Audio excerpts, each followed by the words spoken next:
right, greetings and welcome to Bettor's Last Stand, episode number 21. I guess I should say show 21. It's really not an episode. I guess it's like something you would rehearse like when you guys were actors last week, Jarrett. But anyway, we are here at Generations. Really excited to be down here. Thanks to Luke Duplaga and his dad, Mike, for inviting us down. Luke's a regular contributor on the Bettor's Last Stand show, which you hear his picks most weeks. And let's apologize right now for missing last week.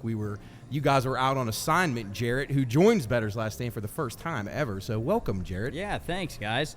Excited to be here. You Up guys on the stage today. Yes. So Coach Matt and Jarrett here. Jubb running all the controls as usual. Luke's going to join us here in a little bit. Luke Duplaga, that is. He's going to go through some of the games that he likes and give us some of his picks. So it's exciting to be here. Again, sorry for last week. We did miss. Hope everybody is well. Guys, welcome back. Coach, you've been gone on hiatus for a couple of weeks. I had Cooley and Jubb with me 2 weeks ago. Yeah, and with basketball starting up, I keep the shot clock out at Wheeling University for their games, and then I do some announcing for Wheeling Park girls basketball. So it's a busy time for me with absolutely with those extracurricular things that I do. So, but it's good to be back. I'm glad to be here at Generations. I think we're going to get some Busch Light here in a little bit. Getting thirsty. Want to thank Karen Bauer. She's sending us some out here to Generations. They're a great sponsor. We if you haven't seen the show from the brewery, you got to tune in. The warehouse. Or not a brewery. The warehouse. That was really a good one. And then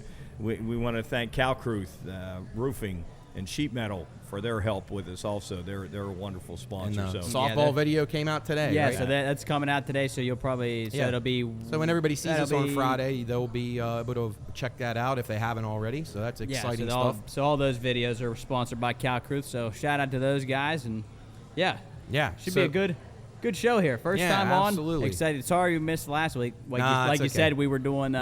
We had a commercial. You guys were making your acting debut. Yes, with Belmont Savings Bank. We had excited for everybody to see that one. I think we talked about it on the podcast. But yeah, last week was actually an all right week to miss anyway. There was only the one football game.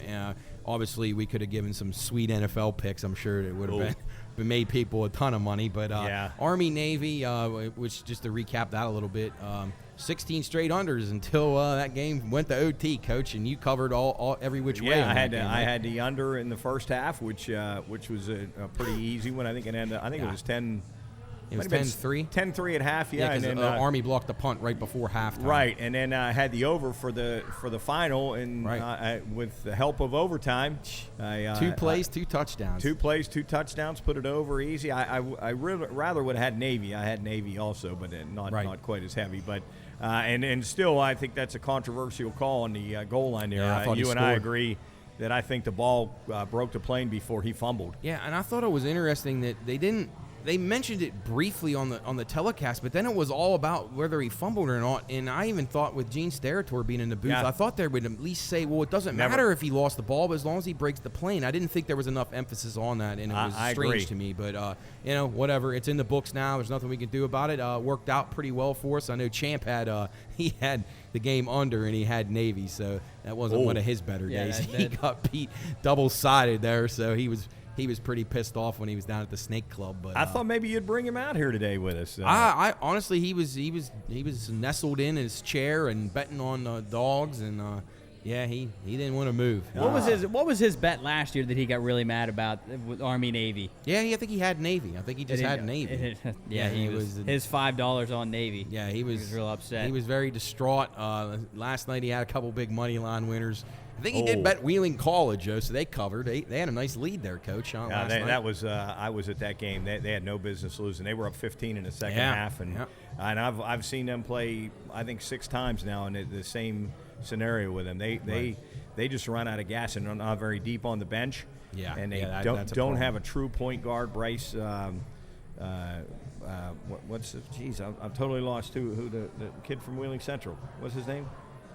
I don't know. The big kid from Wheeling Central, the big husky kid. Brent Price. Brent Price. There you go. Yeah, Brent Price tries to run point, and he's a nice player, but he's not a true point guard. And then they got a big man that does more shooting outside than he does inside, and he runs out of gas. He starts out really well and then runs out of gas. Yeah, right. And they hit a streak every game where they can't throw it in the ocean, can't stop the other team, and it happened last night. And so they give up a lot of runs, huh? Yeah. It happens every game with them. So bet the over. Yeah, went over last night. Yeah, they're 1-9, 0-6 in the conference. Yeah. And I don't think they're as bad as a record, but I don't think they're missing the key components like you mentioned, a ball handler. They need and a little bit of a bench, but that's tough. I mean, it's just tough to gain that at this point in the season. Not everybody can be Coach Crutchfield. He's going to be on our show on Monday at the WKKX building. We'll have him on the phone. He's going to be calling in, and Taylor Duplaga checking in with us right now. How you doing? Wonderful. We're just waiting on when Luke gets those Busch Lights delivered. Yeah. All right. Hey, we're good. Good until we need a Busch Light. Yeah. So back to Wheeling, just real quick, Matt. Yeah. I appreciate them recruiting local talent. I think that's wonderful for the university and for the Valley fan base. But honestly, if you're gonna recruit heavily in the Valley, you're probably going to struggle for a while. Don't you think those are more complementary type role 100%. players and things like that? Nothing against those guys. You need those guys to win. Absolutely. I think Respect would be a good complementary player right now, and then he could be a very good player down the road. But I mean, you can see from what Coach Howlett and Coach Crutchfield have done. You got to go into Ohio and Pennsylvania and get these bigger school kids to center the team around, and then you bring in the kids from the local area to complement them and. That's obviously a good recipe. And I think Wheeling has eight local kids, which again I compliment them on trying to keep the local kids playing in the area and get the fan base up. But I think if you're going to win in the long run in the Mountain East Conference, you've got to go get some guys outside, like you said, and some strength. Not those guys aren't strong, but it's just a different animal. Some of these guys. Well, I mean, you're playing against some major Division I talent all through Ohio and Pennsylvania, whereas we're not as lucky to have that in these areas. So the local schools. But anyway, What do you think of that, Jarrett? What do you? Well, I agree with what you're saying. I was thinking, does West Lib have any local guys right now? Honestly, West Liberty hadn't had any local guys in recent memory. I don't think that. Did they have a kid from maybe Barnesville? I think is on their roster. Maybe that's the only guy that I can that I can think of. But I mean, kids. I do like keeping local guys, but I think you gotta go out and recruit. I mean, sometimes I almost think it's a little lazy if you just recruit in the area. You got to go out, go to these big schools in Pennsylvania, Ohio, heck, even like Maryland, Virginia. You can expand further than that. Yeah, absolutely. And when you see the footprint that's been set for West Liberty for the last 12 years or whatever, more than that actually, probably even almost 15 years. You can't. You're not going to be able to compete with schools. Well, and I like guess that, the thing too, I don't know if some guys out of the area might not want to come here if you're not winning. So yeah, and I do find it interesting that out of the area, these schools are highly regarded. So you would expect that would be a benefit. So at least West Liberty put the conference on the map, and then in those years when West Lib, Fairmont, and Wheeling were all in the top 5 in the country. I mean. We're far from that, but West Liberty and West Virginia State seem to be pretty good, at least on the national front. Heads above everybody in the conference by far. Right. I mean, we were talking Monday. I looked at D&E. D&E beat Wheeling and was like 6-1 in the conference, and West Lib went down there and beat them by 50. Sure. And they've beaten other teams by 70. Yeah. And I think obviously West Liberty is very good, but I'm not sure about the talent level in the entire conference. Yeah, so. I'm anxious to see how West Liberty will do this weekend when they go out to Las Vegas and they take on I think Missouri S&T, and then the other game escapes me actually. I had it written down right here. We have Missouri S&T, and then they play Lubbock Christian. So both those schools in pretty good leagues. So I'm anxious to see. I gotta fine tune my lines on those tomorrow and get those up. So if anybody wants to bet them, come over to Casino, check them out. I'm gonna be toppers. I'm gonna be interested to see what you make that Wheeling women's line on Sunday. Did you see who they're playing? No. Grand Valley, #1 team in the country. Grand Valley State. Number one defending. team. Did they win it last year? Grand Valley? I think they did. No, Glenville won it. Yeah, Glenville won it, but did they beat Grand Valley? I can't remember. But Grand Valley was in the Final Four. Grand Valley now is right now number one. They had that really, really good freshman. This girl was a freshman. I remember Chris and I talking about her. I'm pretty sure she was like a true freshman. She was incredible. Grand Valley's good at everything, aren't they? They're pretty good at everything, but they're like a monster-sized school. That's like a giant university for what I Division II. You don't expect. How is Tampa and Grand Valley? How are those Division II schools? I don't understand. Yeah. And then you got West Liberty, where you got 500 people in the town. And well, hey, more Division II schools are going Division I. Several opponents of West Liberty in the recent years, in the early Crutchfield times, have all made the jump to Division I. Northern Kentucky, Stone Hill's a new one this year. Teams that we played that aren't very big schools. Yeah. So that seems to be a money-making move. You get into those conferences, you share the wealth when they're spreading around that big giant CBS television. I've always contract. thought about that, like Tampa. Tampa blows my mind how they're Division II. Yeah, I mean that's a great. Obviously, so many kids want to go to school in Florida because of the weather, and there's a reason why like UCF's like. I think at one point UCF had the highest enrollment of any school in the country. That's still, so I mean, it makes sense. I mean, you want to go down. I mean, Jarrett, you played baseball in this miserable climate. If you got a chance to go to Tampa on a full ride, I think you would have. Yeah, I wish I could have went down there and played. That'd been a nice. Which I did in a couple in the spend. summers, and it was amazing. So Sunday 2:00, Wheeling playing the number one team in the country. Ought to be fun. Unfortunately, I have to miss that. I'm going to miss that game. So I'm not sure that line will be, Matt. That's going to be interesting. I'm going to be very interested to see what you make that line. It's good. It's fun to be doing these. I'm glad to do it. We continue to grow our menu over there and get kind of unique things that nobody else has. So, Jarrett, congrats to you for graduating this past weekend from your master's program. Yeah. So you're on to being a grown-up now. No longer you got a time pauper. You got time to come on Bettor's last stand. Yeah, finally got a little time. That's really cool. But thank you. Yeah, so guys, we just saw the World Cup finish up here. The second semifinal, France taking a 2-0 win over Morocco. Coach, you squeaked out an under there. Man, and you had I had you had an over 1.5, and I had an under 2.5. So that's a good day. That usually doesn't work that way. But so a good start there, and France and Argentina will battle on Sunday morning. So that's going to be an awesome game, and then Morocco will take on Croatia on Saturday. I believe that's at 10 a.m. Eastern time. Who will be favored in that Argentina match?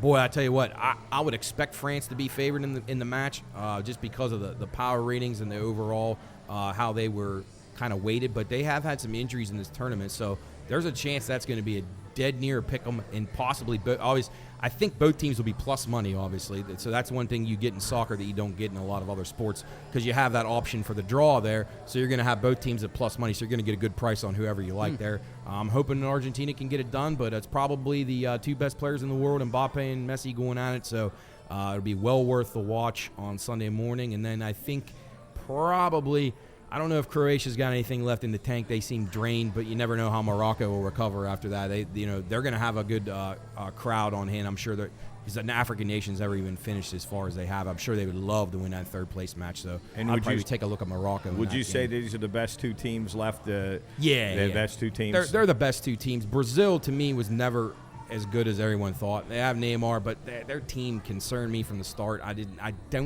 just don't think they're as good. I thought Argentina has gotten better each game. They played incredible yesterday, and you can't take anything away from France. They have great players up front, and they're always hard to beat. Whenever you have players of caliber Mbappe, you're just up against it. It's going to be a great match. I would say this from a better standpoint. I would look for goals in that match. I think really? Both teams will score. You think absolutely. You think they'll put the total at 2.5 or 3? It'll probably be 2.5. No, it won't be any higher than 2.5. That's what I like to hear. But I think it will be. I think there'll be goals. There's too many good offensive players out there. I'd be shocked if you saw one of the teams go into a shell and defend early. I'd be shocked, because neither one of them is very strong at that. They're so much better. Their best defense is to attack, to have the ball and attack. Now, that's tough when both teams you're used to having the ball, but you have great players. I would expect goal. I would expect both teams to score. If you could get that anywhere near even money, even minus 130 or so, I would be taking a look at that strongly. All right. I think that game could go to extra time. I mean, it could be a 1-1. And it could be in one of the most exciting finishes ever. So, folks, get on that. All right. That's Absolutely. Valuable information. Matt's guru when it comes to soccer. I'm sure not, but I follow it. I've sort of followed his lead throughout, and then we'll close it out on soccer. What are your feelings of the entire tournament? Do you think it was a good tournament? Did it live up to the hype? Did it? Did you get good reviews on the venues and? It's been great reviews. The crowd's been. The crowds have been incredible. Just the patriotism for these nations, just how strong they support each other. Like even the African fans sticking around and supporting the African nations that are left, and it's been great. So from what I've seen, everything's went better than planned, except for that poor soccer writer passing away from North America, which we talked about on the regular podcast the other night. Little interesting, little bit of interest there about what they'll rule his death as. I mean, obviously they're going to say he was accidental, but could have been some foul play. You never know. It's a little dangerous area of the world over there. But overall, it went really well. I thought it kind of exceeded expectations, and I enjoyed having it in the wintertime. It's been a nice change of pace to get off of all the other things that we talked about. So. Just jumping tracks here. What are your guys' thoughts so far, Jarrett? We talked a little bit about this the other day, but baseball free agency. Anything strike you as incredibly crazy, stupid? That Correa signing last night by the Giants. I don't know what they're going to do. I don't know if they're going to move Correa to third and have Crawford stay at How many short. Years do you think Crawford's got left? Not many. I think he'll make the move. Old. Maybe he may go to third. You're right. Yeah, that's a good point because like Longoria he's done. Honestly, I'm sure Crawford could probably play second if he had to. Yeah. What's their second base situation? Second base they have I can't remember the guy's name. Last guy Tommy LaStella, I think is his name. Yeah, it won't take much to pass him up. But no, I was shocked at some of these contracts, but I say that every year. It's incredible. Where's it ever going to end? Surprised me. Where's it ever going to end? That's the thing. It doesn't matter either how old these guys are. Verlander. I can't even believe that. But I get it. Cy Young winner. You want a guy who's going to be available, and even though he had an injury this year, he's relatively been pretty healthy throughout his career. I think the Mets were happy to get rid of DeGrom. I think they were just sick of him always being hurt. There was always baggage. And what do you think about Texas just continuing to sell out for these guys? I don't think they'll be any good. I mean, they have Seager, Simeon, and DeGrom, but I mean, who else? Right. I don't see Texas being any good. No, I agree. I mean, they'll be all right, but they can't beat. They won't beat the Astros. They're not going to beat the Astros in their division. No, I agree. And the Astros just keep getting better. Yes, and the Astros have done a great job drafting guys and developing them. I mean, just look at this year with those young pitchers, and then the shortstop Jeremy Pena. And then they go and add Jose Abreu, who's one of the best hitters in the American League. And they get Michael Brantley back. He's hurt last year. They just keep getting better. I don't know. I have a hard time seeing them getting beat. Well, they do lose Verlander, but I mean that's not. Nope. Jeez, I mean, the other guys, Framber Valdez is now basically a number one. Yeah, Framber, then you got kid Javier. Yeah, Christian Javier. Then you got Lance McCullers. Yeah, who had a good season. But, it won't be long, buddy. Pitchers and catchers. And then our Pirates will – who does it – the guy we just sent? Vince Velasquez is the most pathetic signing, and they're making a big deal out of it. Not as bad as the guy that they designated for assignment right after they got him. Dude from the Marlins. Where's Diaz. Vince Velasquez from? He pitched for the Phillies, and then he went to the White Sox. Okay, I say he went somewhere else. Now he's with the Puckos. They made like some big promotional video, like the Vinny's our man. Yeah, Vinny, our guy Vinny. Do you guys think when these guys are forced to sign with the Pirates, they kind of get the idea their careers are over? He didn't look excited at all. Just trying to struggle to hang on for another paycheck. Going into the abyss. Yeah, like it's over. I'll never come back from this. Yeah, it's over. And I like they showed highlights. I saw every highlight they showed him striking out some guy. I wonder they should have showed his lowlights of how many times he got rocked and walked guys, hit guys. One time for the Phillies he got hit by the line drive and it knocked his glove off and he threw with his left arm. He's a right-handed pitcher. He threw with his left arm to first. That's the only highlight I've ever seen of him. I just hope they post that Pirate total like in the mid-60s. Yeah, those will be coming out here. I just hope probably they do. after the first of the year. I'm telling you, if they do, I might I might mortgage the house. Yeah, they go up into the ceiling a couple times. I don't know how they're going to be any better than they were this year. Well, what's going to be better? Maybe the Pine Room will take our show of hands money that we have left and put it on we'll double it. I think that our best gig ever. I mean, they're going to lose Reynolds. The pitching didn't get any better. No. So, it's just the player development support. It's not going to matter. No. Keep Brian Hayes. He's only going to get worse. Gee, I can't stand him. Yeah, you don't like him, Jarrett. He stinks. Yeah, well, we'll save that discussion for when Chris is back on Bettor's Last And Stand. O'Neal Cruz, he shows flashes occasionally of making great plays, but then he'll throw the next one over the dugout. What about the guy that lost his cell phone at third? That's unbelievable. Rodolfo. Is he going to be a part of the future? Oh yeah, he'll great. probably start at second base. That was one of the best ones ever. Yeah. That was perfect for them. That's exactly right, Matt. Yeah. All right. Well, guys, anything college basketball oriented that sticks out other than we got our butts kicked last night, Coach? But I mean, I didn't have a lines very are good starting night. to tighten up a little bit. I think there's a couple teams that have stood out to me. I think Purdue is really good. That their big guy is just he is literally unstoppable. Yeah. I think they're going to be tough, very tough to beat. I like Houston. They play incredible defense. I like them because of that. They hold teams down in the 50s. Really good team. They are very, very good. I think those two teams right now, in my opinion, are the best two teams I in agree. the country. I think Texas dealt a huge blow with the Chris Beard thing the other night. That was a team that I had some future tickets on to go to the Final Four, and they're done now. They can't win without him. He's one of the best coaches in the nation, and I mean, I guess he really that was bad. Yeah, his fiance, I guess he whacked her around pretty good. I think there's some really bad. He's going to get fired. He's going to be gone. There's no way how he survives it. No, they can't keep him on after that. I guess he hit her around and I mean, really ugly situation. Why do you gotta, I mean, I just don't understand that. What could she do that was that bad? And doesn't he know his career and his life is over? I mean, I don't know. Just people just can't control their emotions. He probably just is a wacky. A wacky, temper guy that couldn't control himself, and he should have took a breath, walked outside, and he's had a bush light and settled down. He's probably regretting it today and yesterday. Yeah, I mean, he knows. How about that? Texas sells out to get him. The program's going in a great direction, and then this happens. Oh man, that's a tough blow. It is. It sucks for the players too. Yeah. You go there, you believe probably because of him. Brand new arena they got. I mean, they're clicking on everything. They're looking great, and then this happens. So but I agree with you, Coach. I think those teams that you mentioned, Purdue. Hey, you know who else is coming? The Tide. Oh yeah, I was going to mention that. That was a great game they played against Houston the other day. That was I had Houston in that game, and they were in a comfortable lead. They were up 14. Yeah, it was up 14. They were up 14, and that's unlike them to blow a lead like that. At home at too. Houston, the place was going nuts, and I thought, oh man, this is a good one. I was given like 9.5, I think. SEC strong league this year. Alabama's good, Tennessee's good, Arkansas, Kentucky, obviously. Yeah, we got the Shepherd Rams on there. They got massacred. That's by 2 years in a row. This is pretty typical though. Shepherd's really, really good in the conference and in a region, but when they get in, like last year, they got smacked around. One year they made it to when they still had Monty Cater, they made it to the championship, and that's pretty much.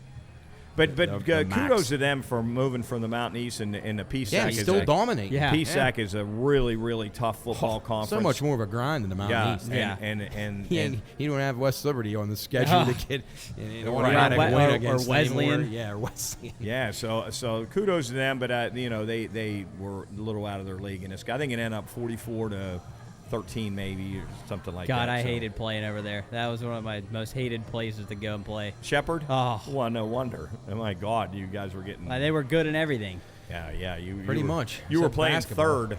You were playing third base, and they had Brenton Doyle, and then that Eddie Nottingham. Eddie Nottingham hitting 4, and they both... If they exit velocity was kept on those 900. guys, it'd be they've been about 100. I should have worn one of those Calcruth helmets on my down at third. Yeah, you were deep out on the outfield grass playing third. At least you don't play as close as those softball girls. No, not against these guys. On top of the plate. So and then talking about Beard and bad things with coaches. How about Mike Leach? Wasn't that travesty? And I didn't know much about Leach. I know I saw some of the little things on him, but. He was a comical guy. Have you ever seen some of the? It's a walking soundbite. Oh my God! Some of the talking about marriage. I was literally. That's hilarious. I never heard that before. No, and I listened to that. That was incredible, and he was spot on on that spot. And just right off the cuff, too. Just right off the cuff. Have you seen the one about the mascot fights? Oh, yeah. Pac-12. Oh, we were talking about it a little bit the other day. Amazing. Okay. How he went through all of them and just said if the Trojan's on his horse. Does he have his does he have a bow and arrow? The tree. The tree. But dead serious. Just incredible. And then very smart guy. The one he talked about the Halloween candy. Oh, hilarious. He hated candy corn, And then did you see the one? I saw the one the other day, and the reporter was just laughing. He asked him about his coffee. Yeah, he said coffee has a terrible taste, but they put all kind of stuff in it to make you get through it. Yeah, but he was really incredible. I mean, and I guess he was really a very good coach. I don't know. Yeah. He had a good record, good overall record, and the universities are gonna miss him. The college football miss him now.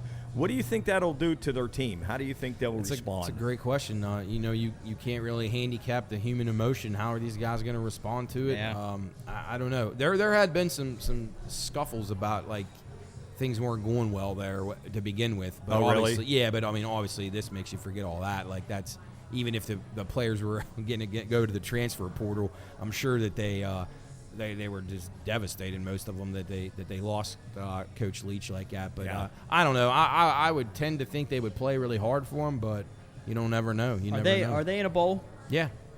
We'll get to that in our next segment as we go through them. Honestly, I can't remember off the top of my head who they play. So many. I just was reading that. I'm gonna have to look and see who they do play. Yeah, but we'll talk about that in the next segment, guys. Anything else that's been going on in the sports world before we get ready to shift gears and start going through these bowls? I got an interesting one. This is like a cold pit hot mug kind of thing, but. And you guys, Matt, you could probably relate to this a little bit more, Jarrett, because Jarrett's not quite down on the floor like we were. But it was interesting last night. Slippery Rock's coach, and this is not the first. Who's their coach now? It's not that Kevin guy anymore. No. But this guy's been there 5 years, and he's been in the program 14 years. Oh, okay, so he's probably Brady. Not Ian Brady. Brady is his last name. I believe. Ian Grady. Ian Grady. He played at Shepherd. Oh yeah, that's right. Basketball. That's Shepherd. right. Ian Grady, bigger. Yeah, he's bigger from guy. over. He was from over in like a Cumberland, Maryland area. Yeah. Allegheny. I think he maybe went to Allegheny High School, but he's a pretty good player.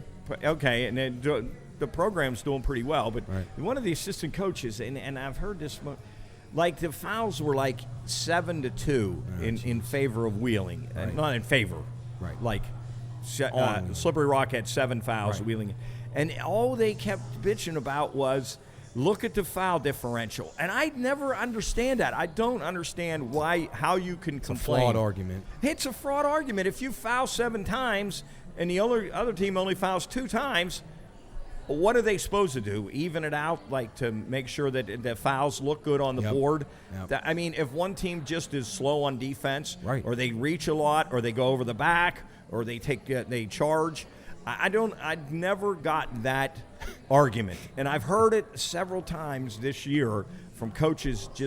Look at the foul differential. That's like a middle school parent type thing to yell out. It doesn't know anything. And the dude kept doing it. Like he did it like 10 times in the second half. It was like 7-2, 8-3.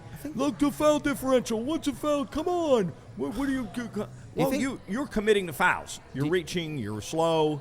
Do you guys think that's like ingrained in these people? Like when the coach, like was that something he was experiencing as a young age? Like his parents were yelling like that? I feel like it is because I think you go to a lot of places in these small towns, small areas like the Ohio Valley, and you get so many people that just don't really understand the game. Or at this time, the Slippery Rock, Wheeling had him down like 15. Right. He was bitching about it then, but then when that Slippery Rock came back, he didn't say a word about it. And so ironic. It's like I think when you're playing bad and you play bad defense, then you start to look for reasons to bitch at the officials. And it's always the officials. And both coaches just every play. He got his hands around him. Come on, you got to give me that one.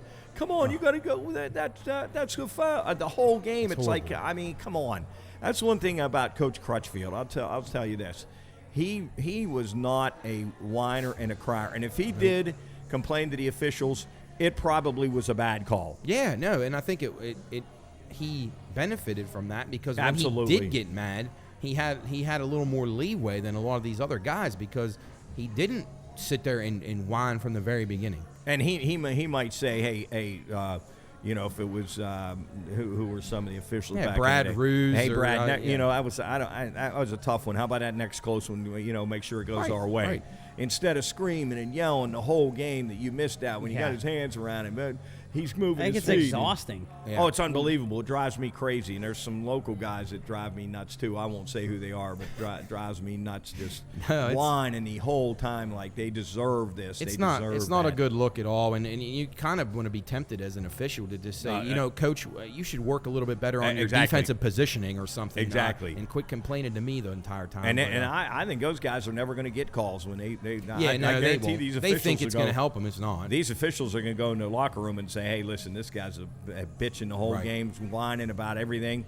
Make sure he doesn't get one break. Make sure he doesn't get a call. Yep. And I think that's the way these officials are. And the officials in the Mountain East Conference are good, in my opinion. Yeah, they're not. They're not bad. They're never out there to cheat anybody. They're never out there to make a bad call just to make it. They're working their asses off. Yeah, I'd say night in, night out, it's a pretty well officiated league. I think in the spotlight in some of the big games is when I thought some of the guys, the egos came into play. But you know what I'm saying? Like down at the Civic Center, it's a packed house or whatever for the championship, and you get a little bit of that going. But overall, night in, night out, it's a pretty solidly officiated league. I would agree with that. I agree. I think there's some guys that aren't as good as others, but that's any level, anywhere, any sport. It doesn't matter. I mean, you're going to get guys that are just better than other guys, but I think overall, everything. I think that's his overall, life period. Right. So anyway, that was my little.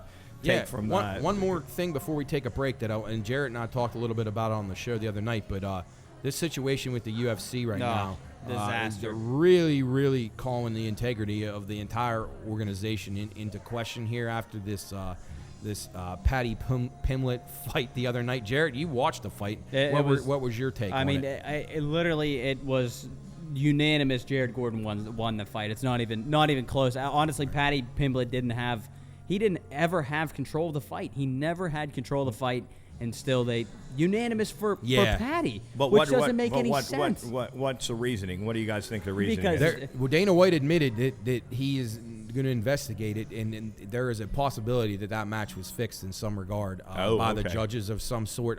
All 17 writers that I heard that covered the UFC, they all keep their own card, and these are guys that it'd be like guys scoring wrestling or doing. They know what they're doing, so they score, and every one of them had him losing, had Gordon winning, and most of them had Gordon winning every round. No, we had. They said there might have been one round where they were almost even, and that was it. Yes, I think it was maybe the second round, but that was a stretch. It honestly wasn't close. It literally was not close. We could not believe it. What I did, of course, it went against me. Yeah, and it does make you worry about this now. UFC's image got built up during COVID, and now we're going to have to question. This is twice in a month, about 6 weeks we've had an issue. We had the one where the corner tipped that the guy was basically going to take a dive because he was hurt, and then all that money came in on it. This one didn't have as much of an influence as far as pre-match betting, but you don't know what was the incentive for these people to go with this and how. And your brother brought up a good point, Jarrett, yesterday on the podcast. Is maybe they want him to be the next Conor McGregor. Yeah. But there's a different way to go about that. There is. And you can't sacrifice your integrity and turn it into WWE just to try to get a guy with a good personality. I would if I was Jared Gordon, I would never fight in the UFC again. No. How do you? You may see more fighters defect. You said maybe it could be another Live Golf. That's what I was talking about. I mean, I could see that happening. And the sports books have to be concerned about that. Oh, absolutely. It's a huge concern. You're talking. It's a huge concern. Yeah, you're talking. Especially in the bigger municipalities, it's a major concern. And with Dana White actually admitting that it's starting to worry him, that to me says a lot. Yes. I don't know if you saw in the ring when Bruce Buffer was given the card and he's making the announcement, and Rogan does the post-match interviews. Yeah. Joe Rogan reacted like, "You got to be fucking kidding me!" Like he rolled his head back like he was almost like, this is ridiculous. I mean, because those guys are around that. They know, they can tell who's winning the fight. It makes anybody around and they're a part of it. Yeah, and it's a shame. And I know that's the talk of the town right now in UFC circles is this legit? And it's sad because it got really popular during COVID. Yeah. It is all-time high. It really was bad. This is a black eye. It was bad. Another black eye. So, folks, keep an eye out on that. I'm sure more stuff's going to come out news-wise on that. And you worry because you don't want it to turn into WWE. Right. Everybody's got a price, like we always say on these shows. Ted DiBiase, you just don't know. I mean, who knows? These judges, they could have had a parent in long-term care. Hey, we'll give you $50,000 for this, whatever. You don't know what could have happened. Yep. It goes pretty deep, but you hate to see that. And for the average bettor like me, it's sad to hear. Like Jarrett makes a bet and actually won he literally won, and whether it's $20, $100, whatever. Yeah, I don't know. I mean, but still, it's the simple fact that you should have won your money, and you didn't because some greedy bastard. It wasn't close. And some greedy bastard paid someone off to make a lot of money, and guys like you are losing. Right. What you bet, which is, important to you. So it's not right. And from my point of view, it tarnishes. Absolutely. We're legalized sports betting operators now in all these states, and this is the last thing you want to see happen because for years people think all sports are fixed. People are yelling it out about everything, and then when you have things like this, it makes it visible. And the NBA survived with the Tim Donaghy. Yep. I mean, and David Stern crushed that. I mean, there is no doubt there was other guys involved in that. We talked at length about it on the podcast after you guys all watched the documentary that I recommended, but. You don't know what's out there. You don't know what's going on, and it really worries you as someone who wants to run a reputable book. You hate to see that. And judging's been a problem in the UFC for a long time, but I don't think ever as blatant as that. That was the worst I've ever seen. Yeah. And I've heard a lot of the guys that cover it every week say the same thing. But anyway, we're going to take a break here. Generations here on Bettor's Last Stand. Taylor said the beers are here. We're going to get a Busch Light. Thanks to Aaron Karenbauer for sending it out. Jubb's scarfing down a Pine Root burger of some sorts, I believe, down there or something. But it looks good. We'll be right back on Bettor's Last Stand.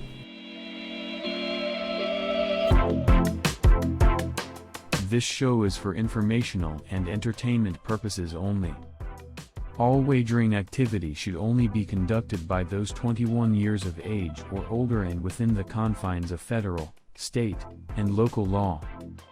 If you or someone you know has a gambling problem, contact 1-800-GAMBLER, 1-800-426-2537.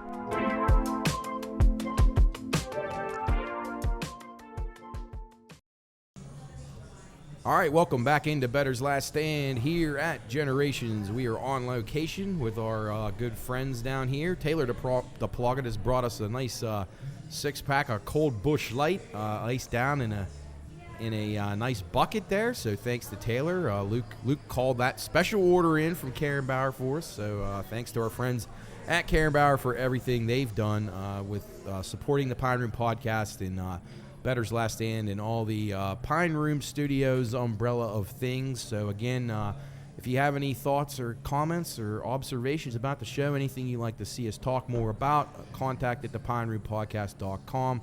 Be sure and check in with us at the Pine Room Podcast on all our social media. These guys got stuff going up every day. The softball video just dropped today on YouTube.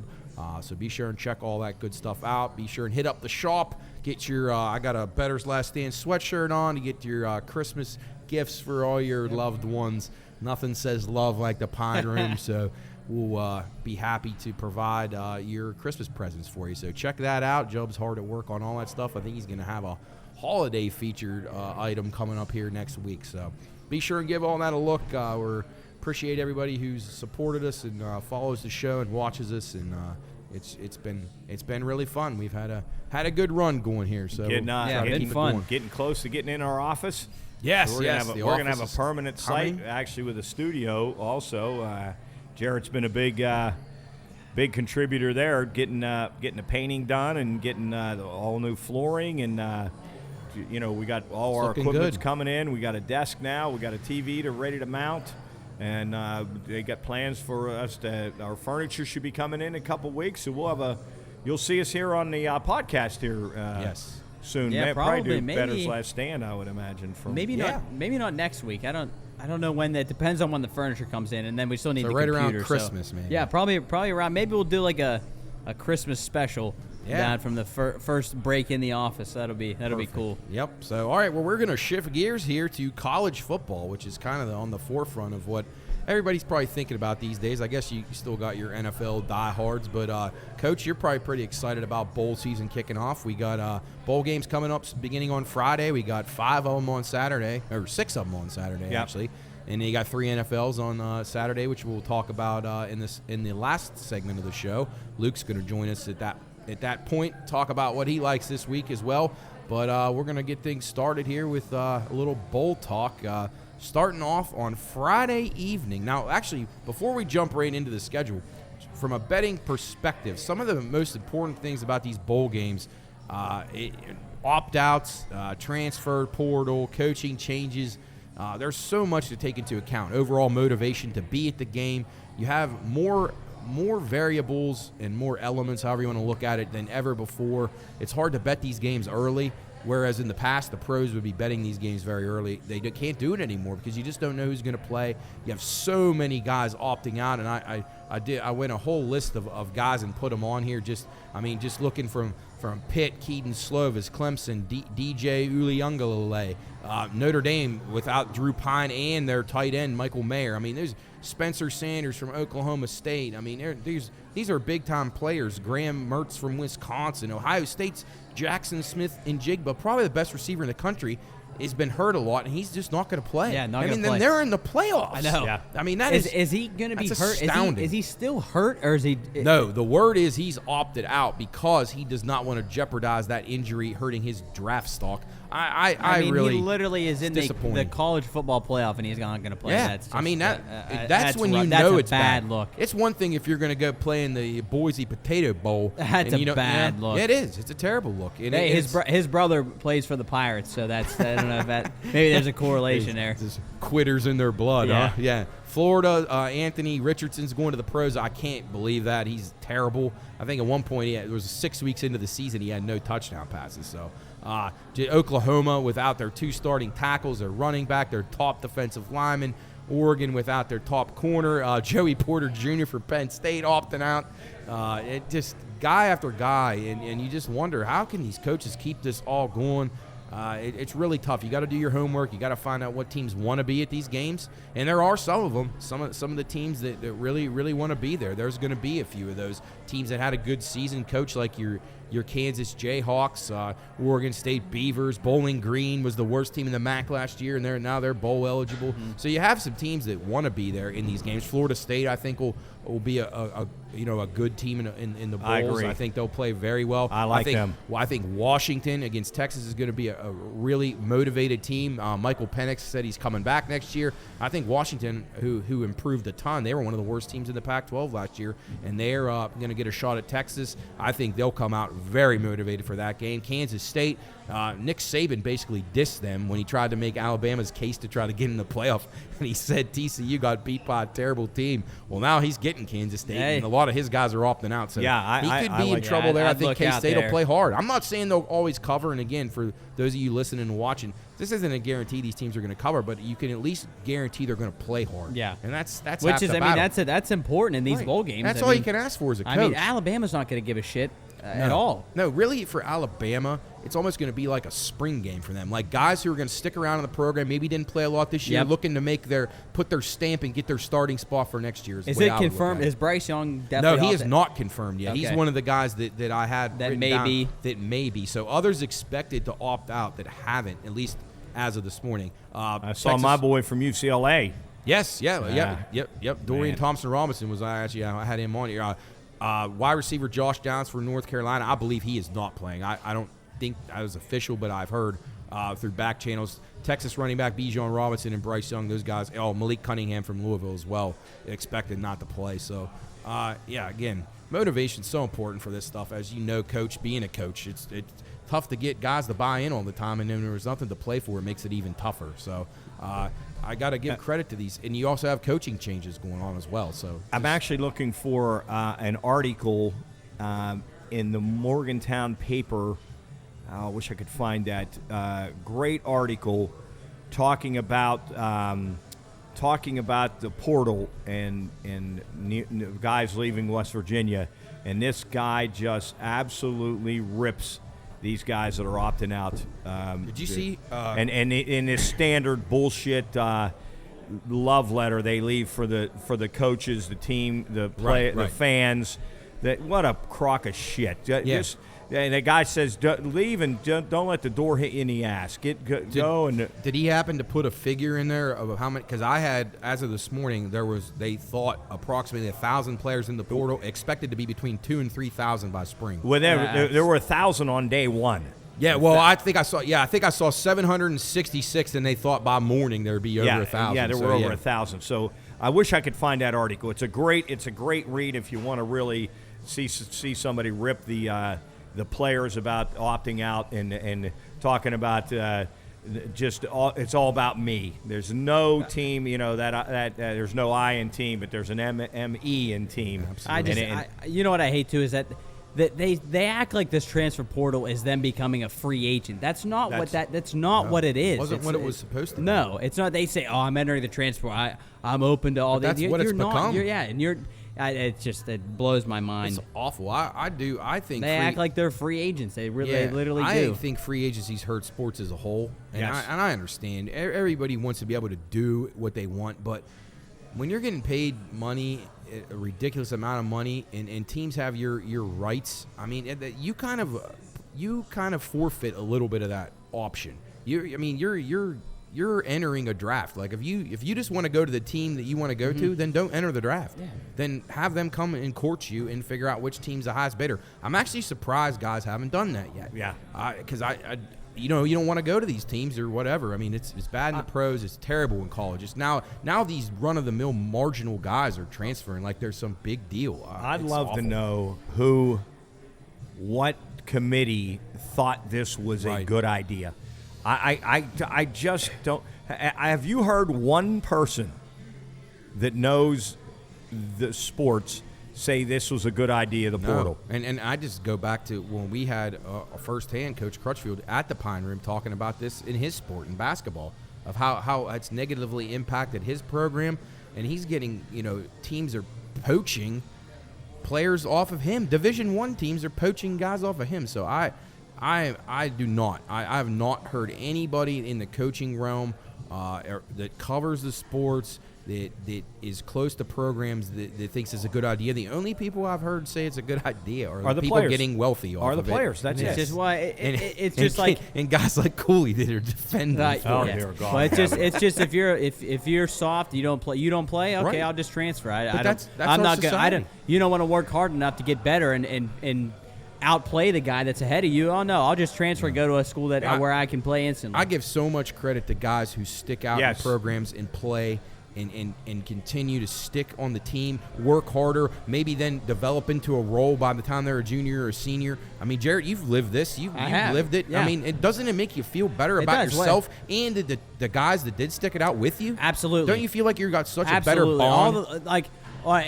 We had an absolutely horrendous season. We were like 10-37 our first. Hello, McCormick's. Our first year, my sophomore year.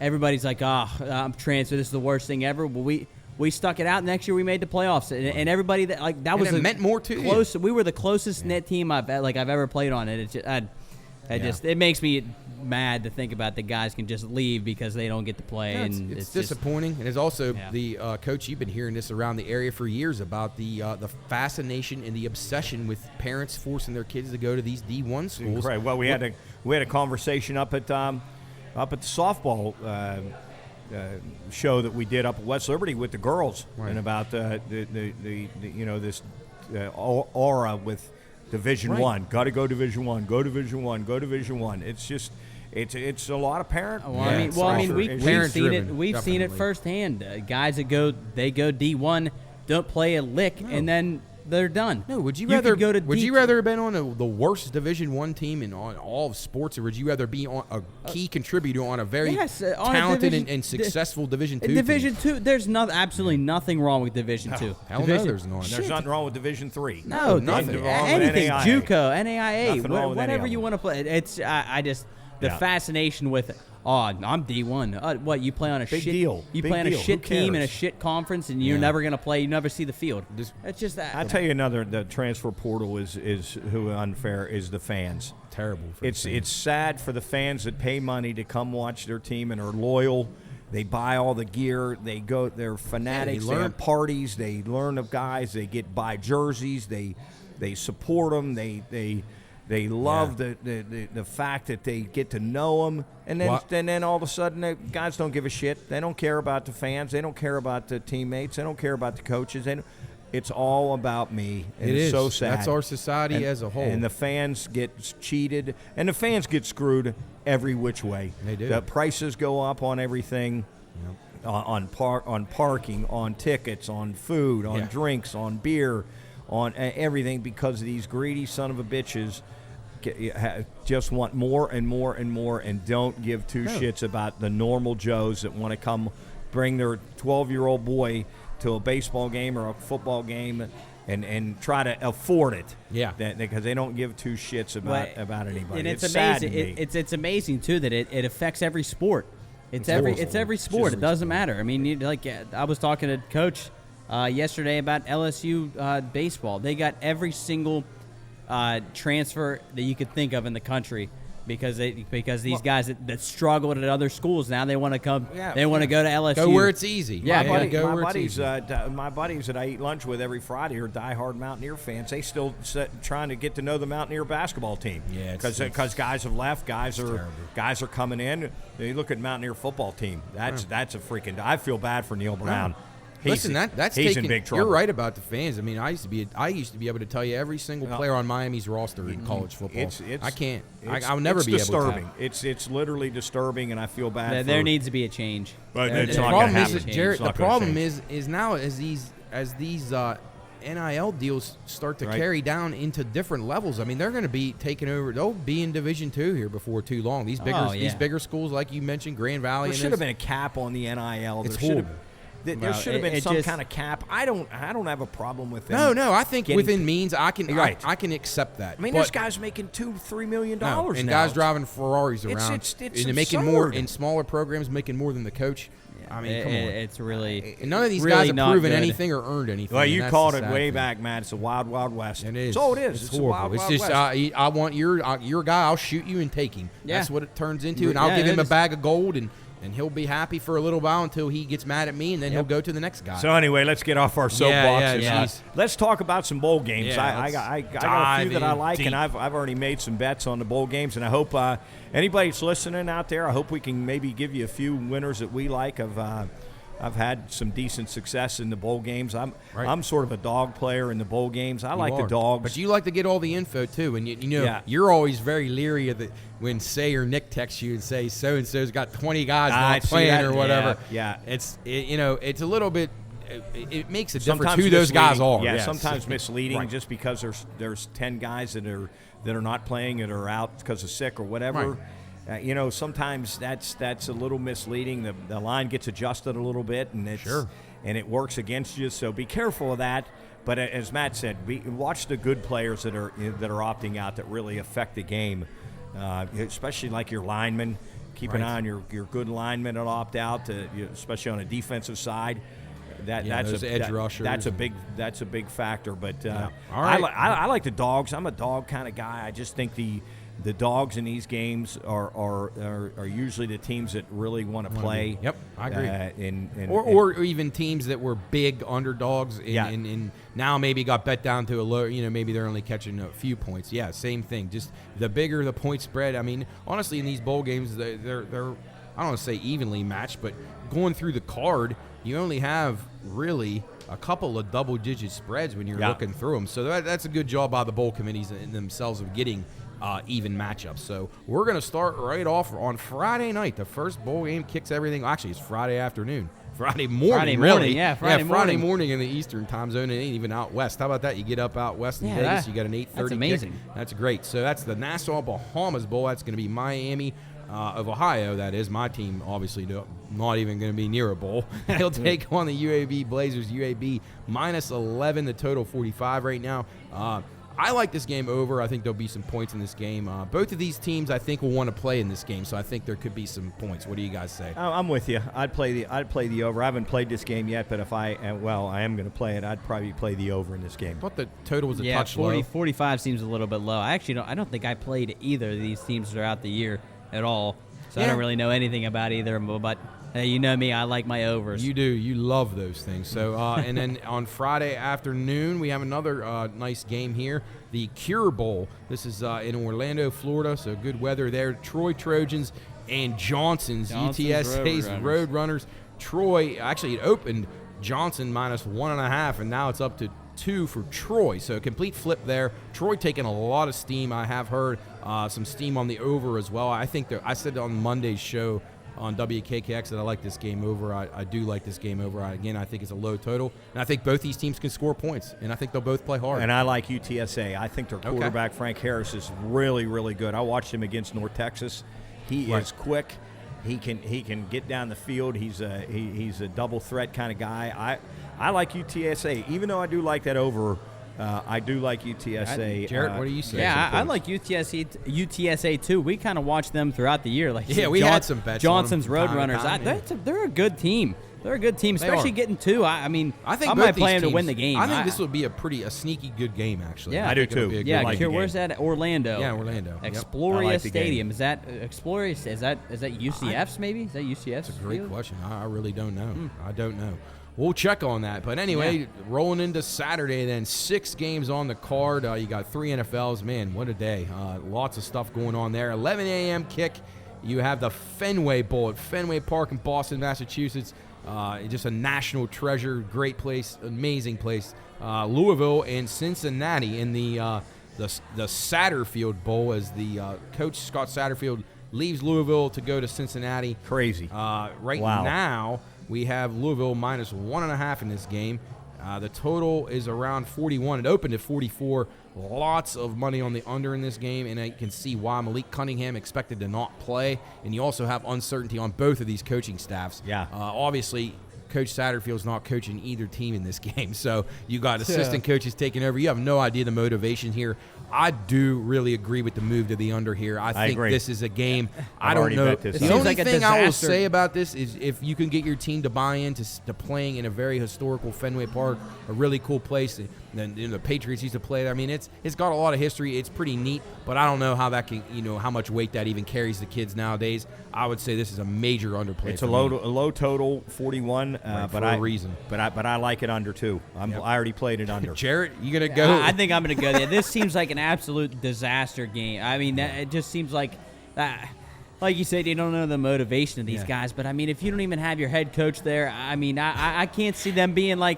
But I don't know, playing in Fenway Park, but I do like it under. Maybe sit on the green monster. We'd exactly what I was just going to ask you. Would you go to this game if they said, Jarrett, I'll get you tickets on top of the monster and I'll give you a 12-pack of beer? Oh, my gosh, that would be awesome. Yeah, no, that would be great. It's a national treasure. Like I said, really I was fortunate cool. enough for my dad to take me there. And it's really, really neat place to see. That's so weird. Me and Super talking about going to Boston today. Well, I'll tell you what, weird. if we go to the Army-Navy game, you guys they got except we were talking about a Call of Duty tournament. Oh, there you go. That was a little even different. better. Yeah. That's out of my realm. That's where Soup's going this weekend. I told him to go. Where?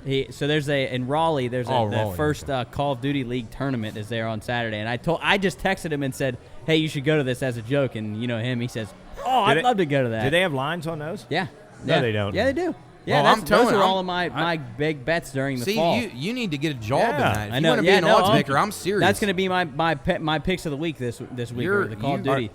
They're dying for I guys want a lot of to money do over this. there. I want a lot of money over there. Are you guys, any of you guys, good enough to play in any of these tournaments? Oh God! I mean, I like to think I am, but no. These guys. Well, who's the best? I'd played in an NHL tournament like that online one time. It was like a $100 buy-in, and I thought I was pretty good. Oh no! I mean, these guys. I wasn't the worst player, but my God, is it? These dudes play 20 hours a day. That's what my thing is. Like, I think I play a lot, but I mean, these guys. Because you have this a life. Is their job. This is literally their yep. job. I mean, it's. I like to always in my mind be like, oh, I could compete when I watch it. I'm like, you know no what? way. If you played the hours that they did, I bet you could. Yeah. But you don't have the time to do that. You were a college athlete. Yeah, you you were probably don't RA. want to I mean, either. Yeah. I don't know. I think I'd love that. You're going well, pro. the way you guys scream and yell, it's beyond belief. It's competitive. Yeah. It must All right. be. Yeah. Well, let's move on to the second game on Saturday's card, a 2:30 kick. This is going to be the Las Vegas Bowl. This is at Allegiant Stadium. This will be the Florida Gators and the Oregon State Beavers. The Beavers -10, the total 53. This game opened Oregon State -5.5. but with Anthony Richardson declaring for the NFL draft, I had to reread that. I thought it said transfer portal, but no, he's going to the draft. He might as well be a free safety or something. But I like Oregon State in this game. I've not been impressed with Florida all year, even with Richardson. I think the Beavers take care of business and steamroll the Gators. What do you guys say? Yeah, and I think the Gators have a lot of opt-outs. I think they've got a lot of guys opting out, so I'm with you there. I like Oregon State. You've liked them from the beginning of the year. They've been a team that I've been on that got their win total over for the year. Did you see what they are against the spread? Yeah, they got a great record against the spread. What are they, like 10-2. 10-2, okay. 10-2 against folks. 10-2 Oregon State. I would say. Oh yeah, I did put that in there. I say that's one of the better plays for Matt. So keep an eye on that one, folks. Jump on the Beavers. I was gonna go with Florida here because I think 10's a little bit too much, but now you guys are starting to sway me the other way. Well, they are. I'd be leery. Yeah, we watched. We had a big bet on Oregon State, didn't we? A couple weeks ago when they played. They play Oregon. Oh, when they came back against Oregon. Yeah. Incredible game. Yeah, they're pretty good. I was in Ocean City for that game, and that was a huge game for me. That was my best college day of the year. Was that day. Yeah, I think I did pretty well that too. Game. It's unbelievable when you can remember your best college. Yeah, that was it. It was the very last week. There's not many to remember. No, there's a lot to forget. Yes. I'd like to forget. So, all right, moving on. 3:30 kick on ABC. This is the L.A. Bowl at SoFi Stadium in Inglewood. Fresno State and Washington State wage war. The Bulldogs, Lauren the Bettors Bulldogs, 3.5-point favorites here. The total 53.5. I like Fresno State in this game. I'm not sure how good Washington State is. Saw some early money coming in on Fresno, and I'm probably going to be on the Bulldogs. What do you guys say? I'm probably playing the Bulldogs here also. I haven't played this game yet, but I think I would probably play the Bulldogs, even though Washington State's 8-4 against the spread. I'd probably play Fresno State here. Yep, Jarrett. I'd probably get to go Fresno State here. I mean, heck, they're 9-4. I mean, their conference obviously isn't as good as Washington State's, but I'd like them, minus 3.5. I think that's a reasonable spread, I think, for them. And I think as we talk about motivations and things, when you get a team like Fresno State from a smaller conference playing against one of those big Pac-12 teams, they want to beat them. They want to play hard, and Washington State might be like, oh fuck, we got to go to this game. Like I don't really want to beat this thing, but anyway, it is a good spot. I mean, it's the LA Bowl, so I guess both teams, at least as far as geography goes, could have decent turnouts from the crowd. Yeah, don't have to travel too far. Yeah, it should be. Fresno, that's a little north. Northern that's California. like northern. Yeah. But I still think being a nice weather destination in the wintertime, you may get people coming down from Washington even over the holidays. Wonder if Lauren's going. I don't know. It's a good question. She was in Vegas last week. We got to get. We'll get her on. We'll get her on probably hopefully next week. We got to get her on. We need to talk to her. I want to know how. Well, she's back. She was in Vegas all last. She just came home yesterday. So. I want to know how her season went. I want to know how she did. Well, she's pretty popular, so we'll get her on and check out how she's doing. All right, next game. It's a 5:45 kick. This is on ESPN. The Rice Owls and the Southern Mississippi Golden Eagles. The Southern Miss Golden Eagles now, actually, this game opened. Okay, actually, it's still 6.5. Southern Miss minus 6.5. The total 46.5. Total opened to 48.5. It's down to 45.5. Actually, I came through the 46.5 that I had listed on the paper. So you're taking some money on the under here. I don't have a strong opinion about this game. This is a game I don't really have anything. What do you guys? I like Southern Miss a little bit here. Okay, not heavy, but I'm going to play them just a tad. Okay, Jarrett. Matt, I was going to say the same thing as you. I have honestly no feel on this. I don't know anything about these two teams, but I was going to say Southern Miss just because I like the town that they're located in, Hattiesburg. Okay. Hattiesburg, and they're really good in baseball. So okay, that's my That's a good reason. Opinion. Yeah, great pick. Take that to the bank, people. I have no idea what this game is. That is the Lending Tree Bowl, and that's in Mobile, Alabama. So I imagine Southern Miss will travel pretty well to that game. That's not a super far trip for them. All right, at night, a 7:30 kick, ABC, BYU, and SMU.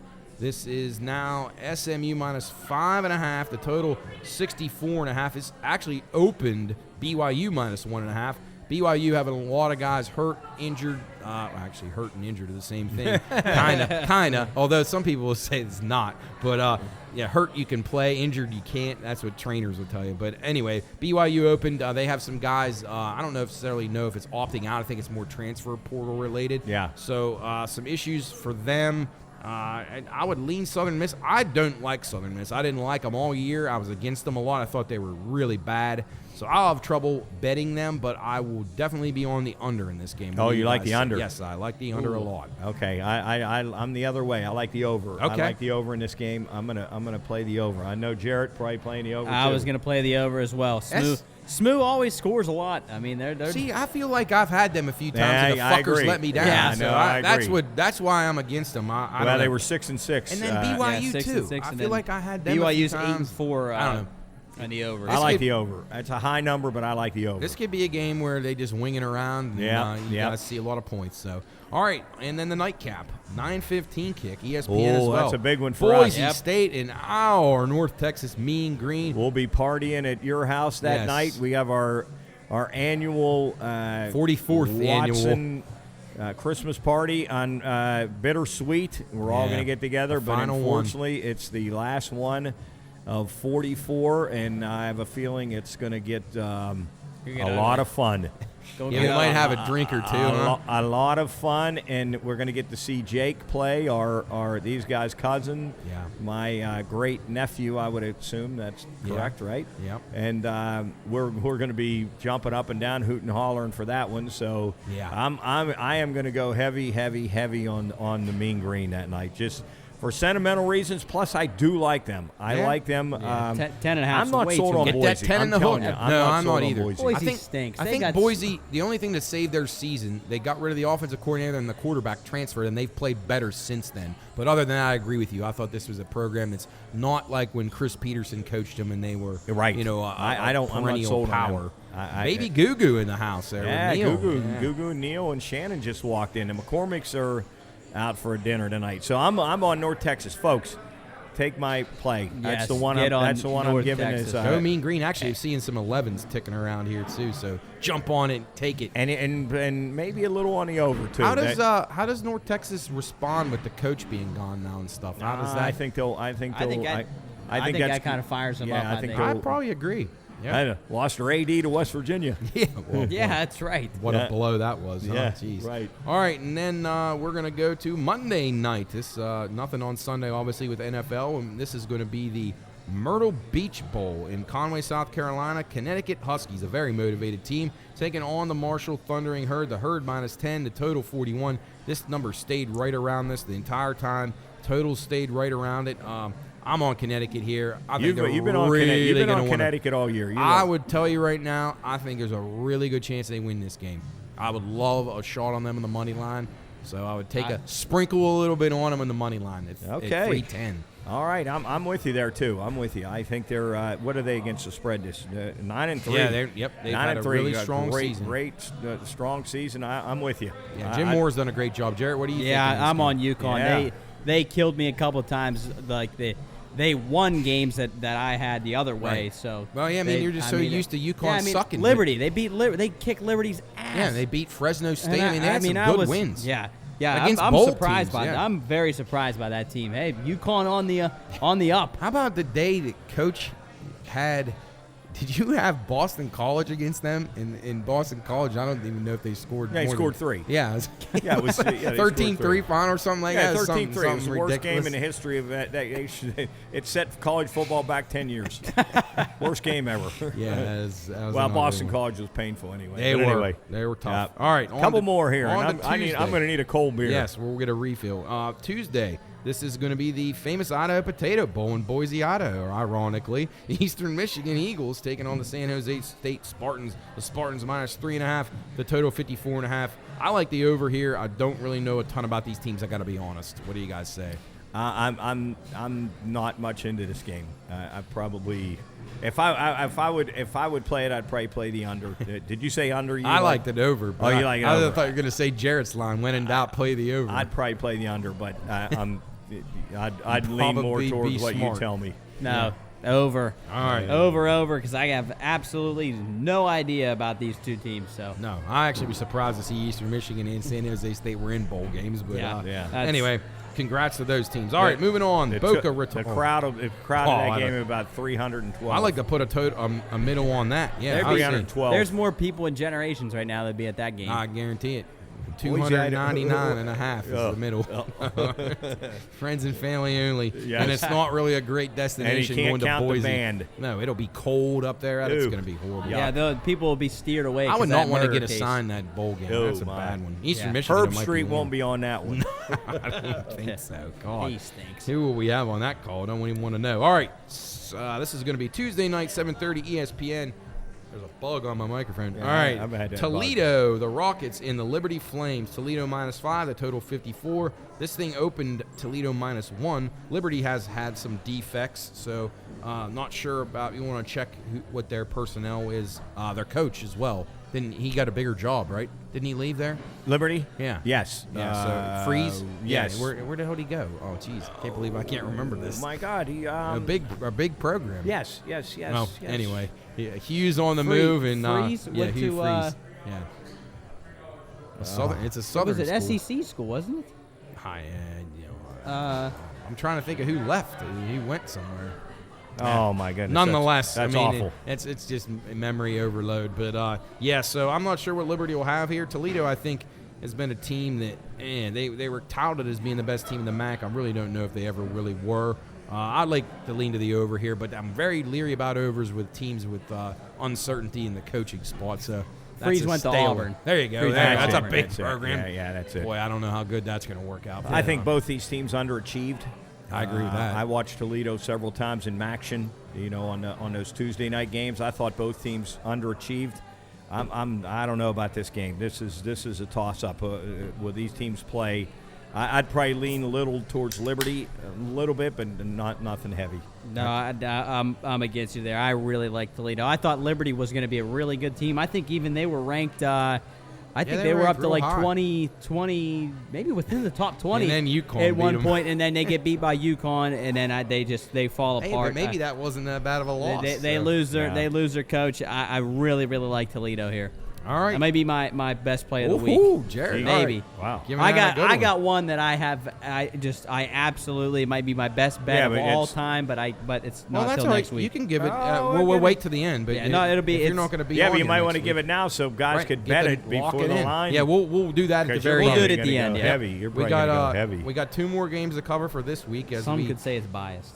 Oh, okay. Tennessee. Yeah. Moving on to Oh, I knew it. the I New didn't- I Orleans didn't Bowl know, but I at the know it Caesars now. Superdome. This is going to be the South Alabama Jaguars and the Western Kentucky Hilltoppers. Right now, South Alabama -4.5. The total 55.5. Some money coming in on the under. I think South Alabama will be a team that will really play hard. Western Kentucky's quarterback is really good, is not playing in this game. Yep. So that's why people are liking the under. I'd be on South Alabama Jaguars and under if I was going to go. I like anything the here. under. What I do you like the guys under say? bet with Okay. him not playing. I that really affects the total in this game. I like it under. All right, Jarrett. Yeah, it's two teams I don't know much about, but I'm going to go with Western Kentucky because they're the Hilltoppers. Go Toppers. Well, let's hope they fare better But than they're- the Hilltopper football Yeah, team. but their Hilltopper is like a He's he's that like red a blob. Yeah, he's like a blob. I like him. He's got Yeah, some, he is cool. He looks like he should be on He's like a Sesame red guy. Street or Yeah, something. yeah. Ours is a bear. Yeah. And a snapping of a delicious Busch Light as Coach Oh, pours yeah. on camera. And So. Busch Light, thank you once Yes, again to thank Aaron. you. I'm going to have to Aaron. reload mine Yeah. too. Us. Here, I'll pass one down. Yeah, Delicious, they're nice and refreshing. cold now. Yeah. Thank you. Yeah, there you a little go. drippage All on right. your paper. That's there. all right. right. We don't We're need the used to papers. rain. Yeah, exactly. We're used to the elements. Starting to fill being up out here in there. generations a little Jens is bit. starting to fill up. I This think has they're been- all coming in to see Bettor's Last I Stand. know. We're And getting get a nice, Pine burger. We're They getting are. a nice I saw a crowd couple here. guys carried bags of money in here. They're probably going to Yeah, start they're betting going to it. wait and see who Jarrett loves in that game. Right. All right, well, let's round it out on the college card this week for us. This is going to be a Wednesday kick. 7:30 ESPN, the Air Force Falcons and the Baylor Bears. Baylor -6, total 49.5. A little bit of action showing on the over in this game. Now, Air Force is a team I think you'll get a good effort out of. These academies, they always play hard. Baylor, I think, has got to be just very disappointed in their season. I'm a big fan of their coach, but I was suckered in. I played them over and everything, and they were disappointment this year. They really were. I like Air Force in this game. So I'll do take I. a shot, even though the talent on the field shouldn't even be close. But I agree. think they'll play their asses off. I'm playing Yep. Air Force. Yep, go Air Force. Yep, Air Force catching 6. Flying high into the sky. Yeah. Champ loves it. He does the simulation. Into the wild blue yonder. and there's Taylor, the best ever. Yep. Yes. They're nice and cold. Oh, Thank you, Taylor. Taylor. Yes. All right, well, we're going to take a break, and then we're going to come back with Luke Duplaga of Generations, and then we're going to If talk we a can little get him out NFL. of the kitchen. If we He can find may him. be He in might the be kitchen. flipping burgers, but He we'll may get be his in the picks kitchen. one way or another. All right. I We'll think be we back should get on him Bettor's Pine Last Burger. Stand in a second.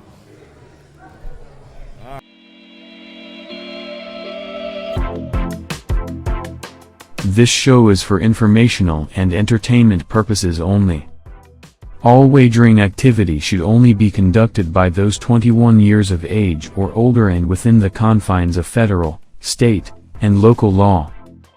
If you or someone you know has a gambling problem, contact 1-800-GAMBLER, 1-800-426-2537.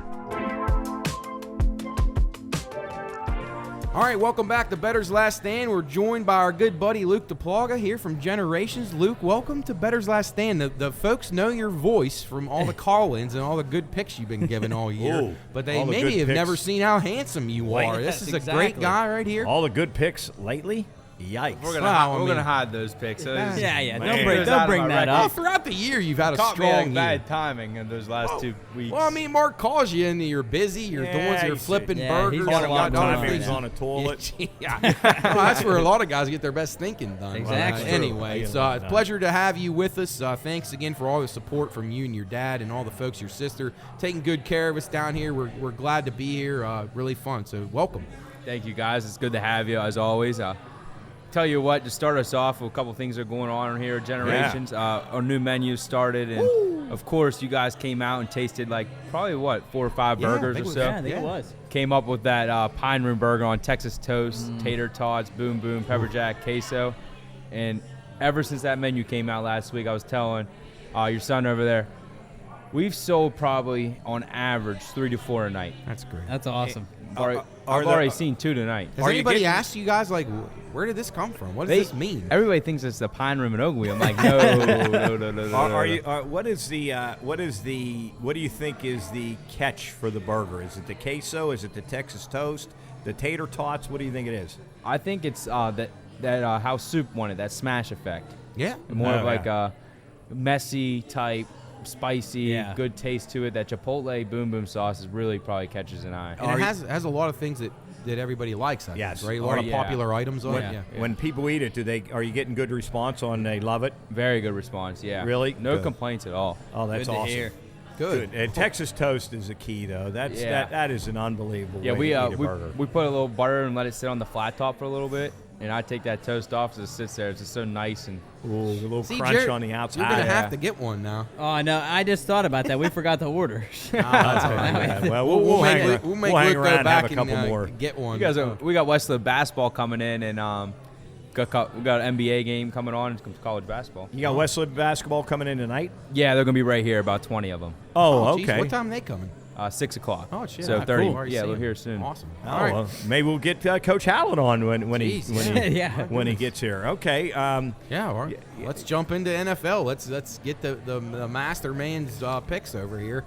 Starting off with Thursday's game. By the time this show airs, we won't really have anything. Any opinions though on this game, guys? I'm leaning to Seattle here. I think San Francisco's a little banged up, and this is a division game. San Francisco played great last week, though. It's hard I thought hard to Seattle pick was against them. terrible on They Sunday. were. They They were were, yeah. absolutely awful, and I'm not sure they haven't hit the skids.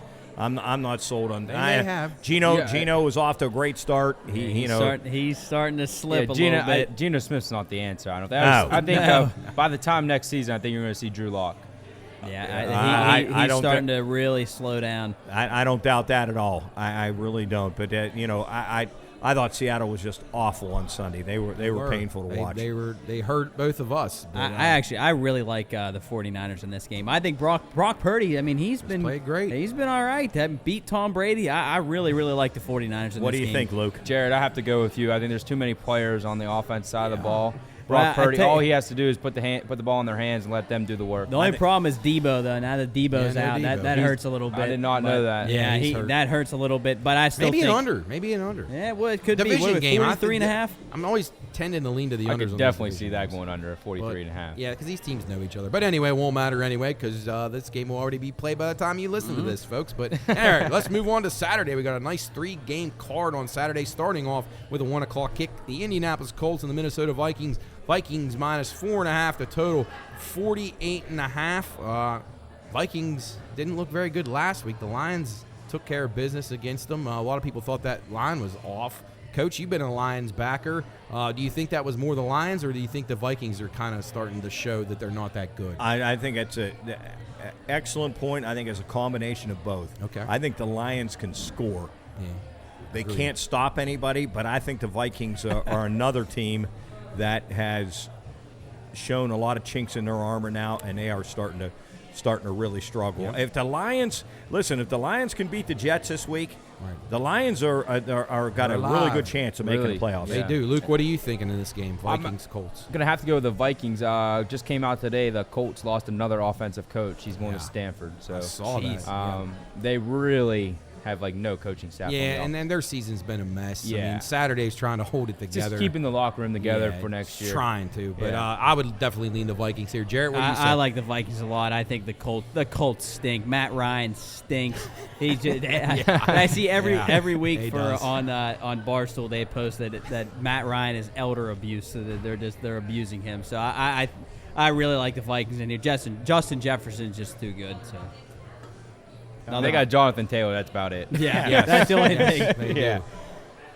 Yeah. All right, Taylor's getting our Taylor's order. getting Taylor. our Busch Light order. She's All the right. best. I hope she didn't think we went 3 buckets. No, She probably knows better than that. Yeah, I'd hope. All right. Yeah, right. If it's a college football Saturday, Yeah, then that's a different story. All right, the middle game on Saturday. These are all on NFL Network. The Ravens and the Browns. The Browns now minus 2.5. The total 38.5. Anthony Brown expected to start at quarterback for the Ravens, so that's why that number is what it is. The total opened to 42. Dropping down, obviously that's because of the quarterback. If Huntley plays, I think the Ravens are a decent pick here. If he doesn't play, I would say I like the under. What do you boys say? My God, can you figure out that division? No. I mean, the Bengals now are pretty rough. starting to rise and tall. Yeah, the Bengals. The Bengals. But the Ravens are one of those teams that every game will be close, but they always seem to make a play. Their defense is playing very well right now. So. Yes, it is, and that's keeping them in the games because they their offense is a cannot disaster. score. No, they're a mess. And the Browns. J.K. Dobbins, your boy, he played good last week. So on that long run, though, you could definitely see he's a little banged up still. I heard him say it the other day. He said he would have scored if he was 100%. Yeah, definitely. I mean, you could see he was limping full speed. Yeah. So. And are the Browns? Have they just they packed it in? It's basically like just Deshaun Watson trying to get himself back up to speed. Yeah. I'm gonna take the Browns though. Yeah. Okay. All right. I can see them winning the game. Luke's on the Browns there. Jarrett, Okay. I don't do this often, but I might lean a little under here. I mean, these are two horrendous offenses. I agree with that. The Ravens can't. You might be a better quarterback than T.J. Huntley. Watson doesn't look good throwing the ball either. No. He looks really unsure bad about himself, offenses. but I'm sure he'll eventually get his game back. Here comes Taylor up on the stage, bringing us a couple of. Wonderful! I haven't heard that crack open. Amazing job, Look Taylor. at Thank you. Taylor Duplaga right here, one of the greatest. Former basketball legend. Superstar, yes. And she's got to be in a Hall of Fame somewhere. I don't know whether it's all over. Where'd you go to grade school? St. Mike's? St. Mike's, Steenrod, Should have then stayed on public. to Wheeling Central, then to Fairmont. Yeah. She's probably in St. Steenrod's Mike's Hall of Fame. St. Mike's Mustangs. St. Mike's Mustangs Central Steenrod. Hall of Fame. What's Steenrod's? Yeah, what's Steenrod's? Cardinals, baby. Steenrod Cardinals? Cardinals. I did not know that. I didn't know that I either. would have never got that. Cardinals? State bird. Steenrod Cardinal T-shirt. Wow. I don't know. We're going to get one of those, Coach. Yeah. You'll be on camera. Wait. It'll be on Friday. She said, "Oh my God, I'm on camera." She's famous. Fix She's your hair. already famous. Fix your hair. The views are just going to go up now. Fix. Oh yeah. Right, our viewership's We'll be to a tripled million already. views once she's on. Yes. Thank you, Taylor. You're the best. Wonderful job. Taylor's the best. The Duplagas are incredible. All right, let's move on to the nightcap on Saturday so we can get Luke back there to the kitchen where he's got to make sure everything's good. I'm good until about 6 o'clock. All right, well, we appreciate you plenty of taking time as Till the always. Hilltoppers show up. All right, the Miami Dolphins and the Buffalo Bills. The weather expected to be bad in this game. Buffalo minus 7.5, the total 42. I really like the under in this game. It's a division game. I think Tua will struggle. It's going to be cold, windy, maybe some snow. What are you guys thinking here? Under. Under. I agree. There's another team, Buffalo. I don't think they're near as good as their hype early in the year. They signed Cole Beasley. I mean, they seem like a little bit like they're questioning themselves a little bit. Like Cole Beasley, that's so 5 years ago. Right, Yeah. right, Oh, yeah. exactly. It's about as bad as Dallas getting T.Y. Hilton. Yeah, I did see that. Poor That's Odell. amazing. Yeah, Odell still can't. Physical. Yeah, I just the Bills. I mean, they struggled to beat the Jets. I mean, and the Dolphins were bad on Sunday too. So yeah, and the Jets actually backdoored the Bills with that field goal. That killed me. That hurt you. But the block punt killed me in that game. Yeah, the block punt that actually ended up making the field goal cover, because they probably wouldn't have kicked the field goal if they wouldn't have got that safety, because that pulled it within a touchdown. That was a they kicked that and cut it to 8. That was a crushing backdoor. I wanted to lock the back door, but I knew it was. I knew they were coming in. I knew it. Your deadbolt wasn't strong enough. The back door never locks. The script. It's like that second cousin you don't want to come in. Like, jeez, he's coming in anyway. What the fuck is this guy? Absolutely, yeah. I don't know. I'd probably lean obviously under, like Luke said, and then Bills. If I had to make a choice on the side, I'd go Bills. I think I'd lean a little Bills here, or under here too. Yeah, I think the Bills definitely get it done, but I don't think they're covering that. It's gonna be tough. It'll be tough in a division game. I think it'll hang around, and the Dolphins may be entering the back door in the snow. So yes, we'll see. All right, let's move on to Sunday kicks. 1 o'clock kick, Atlanta and New Orleans. This is a horrible game. Saints minus 4, the total 43. Nowhere to go but under here. I know Desmond Ridder, I believe, is starting a quarterback for the Falcons. They say Marcus Mariota's missing in action. He won't return the calls of the coaches or anything. What? But he's also hurt, too, so I don't know if he would have played. He's hurt and he's not They say he won't return the calls. Yeah. We'll take him back in Vegas. It was nice. He'd come in third down, get like a 20-yard run, go to the sideline, score a touchdown. Jeez. Perfect. Oh, my Lord. How you let him go? Jeez, I didn't know that. Yeah, so I don't know. This is an ugly game, but again, I'm leaning these division games to the under. They just seem to hit at a pretty high level, high percentage. Wow. I think I had figures on these. I don't know. Do you guys like anything in this game, Coach Jarrett? Yeah. I like the Saints uniforms. I have no idea. Right, there you go. Division unders, 69% this year. So when in doubt, if the team's playing the same division, give it a shot to look to the under at least. Take 7 that out of under. 10. Hey. Okay. Somebody's got to try to win that division, so the Bucks. Right? How about that? How about whoever wins that division will probably host Dallas? Yeah, yeah. Dallas might have 13 wins. So I feel bad for Cools, but my goodness, the Bucks are. Yeah. All right, we'll get to that later. Let's move on to the Eagles visiting the Bears. Eagles minus 9, total 48.5. This opened Eagles minus 7.5 and is now up to 9.